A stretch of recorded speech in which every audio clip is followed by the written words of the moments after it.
What is up guys, my name is Chase and Apple's Worldwide Developer Conference is right around the corner. This is where every year Apple brings all of their developers together, but along with that they also hold a keynote where they announce a bunch of new things. So the WWDC 2023 keynote will be happening on June 5th at 10 AM Pacific time. And so now we're just going to look through some of the latest rumors about what's going to be announced at this year's WWDC keynote. Whenever I go into these WWDC keynotes, I go in with the expectation that we will only be seeing software because this is a conference geared towards developers, and it has happened in previous years where people want to see new products, but a lot of the times Apple will just give us new software. So for me, I'm going into WWDC 2023 with the expectation that we are going to see iOS 17, iPadOS 17, macOS 14, watchOS 10, and tvOS 17. Now there have been a lot of rumors about new Mac products or even the AR/VR headset that Apple has been rumored to be making for a long time. We'll get to that a bit later. For now, we can look through all of the rumors with the upcoming software. According to Mac rumors, iOS 17 won't be an update where we get a major feature overhaul like iOS 16's lock screen, but according to Bloomberg's Mark Gurman, it will have some of the most requested features that iPhone users have been hoping for. And some of the stuff we have listed here are smart display lock screen option when phone is in horizontal orientation and locked. So that makes it sound like when your iPhone is horizontal, the lock screen will actually change. That would be really cool. They actually had a horizontal mode on the iPhone back on the iPhone 6 Plus. It would be interesting to see them try a horizontal mode again. Dedicated journaling app for tracking and recording daily activities and thoughts. That could be cool instead of having to keep all of my journals and whatnot in the Notes app.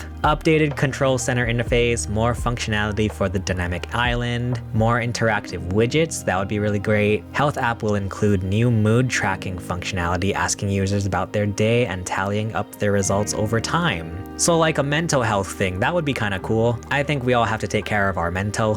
Health features for tracking vision changes. Oh, that would be really interesting. As someone with absolutely terrible vision, my glasses are currently -11 on both sides. That would be kind of interesting to see. Manual adjustment options for app library folders, more streamlined and intuitive wallet app. I think the wallet app does need a really big upgrade at this point. I feel like the wallet app has been the same for basically since it was introduced. Find My improvements and support for side-loading apps in Europe. So all of our European friends, there you go. All right, now moving on to watchOS 10, we aren't getting notable updates to the Apple Watch hardware this year. This could be one of the bigger watchOS updates that we've had in recent years. I would like to see a more drastic update for watchOS. I've been feeling this basically since the Apple Watch was announced, but for me personally, a lot of the watchOS updates I don't really care for. And the thing is that the Apple Watch screen is so tiny that there's only so much you can do with an operating system, so I understand why watchOS hasn't like drastically changed since it first was released. But anyway, some of the stuff they have listed here. A new widget system will make it easier to get key information on the Apple Watch without the need to open an app. Widgets will be scrollable and will allow glances at activity training, weather, calendar appointments, and more. That could be interesting, having more like robust widgets on the Apple Watch face. I will say that the Apple Watch face that just has like a bunch of information on it, I forget what it's called, but it looks like this. I have kept that one on my watch face literally since I got my Apple Watch back in like 2014 or whatever. I feel like that one is just so good for, you know, there's the time, all of the different widgets that you want on your watch face. So having like better widgets I think would be really great for watchOS. Buttons like the digital crown could be more customizable, with users able to choose to have a press open up the widgets interface rather than the home screen. So basically you have more customizable options for like how your watch functions. That could be kind of interesting.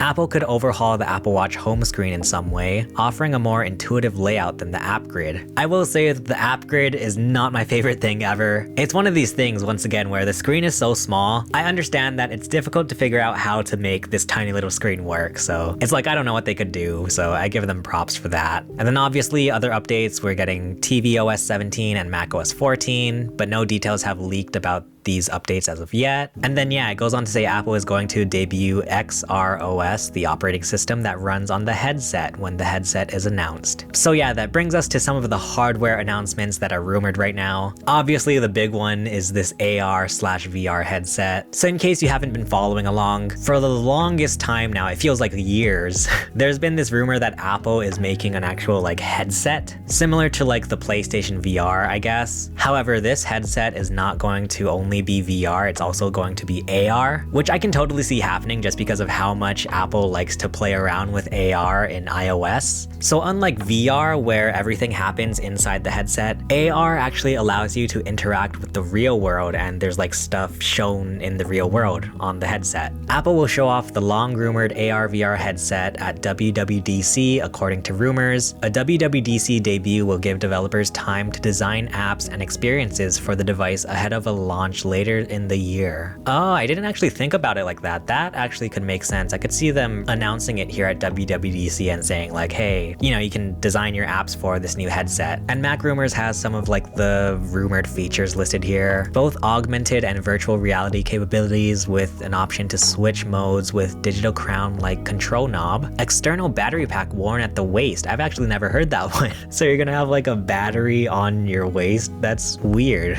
I wonder if they're gonna have like a belt accessory for the battery pack. Lightweight, comfortable design with Apple Watch like band and mesh against the face. Option for prescription lenses, that could be interesting. 4K micro OLED displays, powerful Apple Silicon chips, the same as the chips used in the iMac. Gesture-based control method with no physical controller. I feel like that could be hit or miss. A dozen plus cameras that can read facial expressions, detect body movements, and map the surrounding areas. Iris scanning for authentication. So it's not even like Face ID anymore, it's like Eye ID.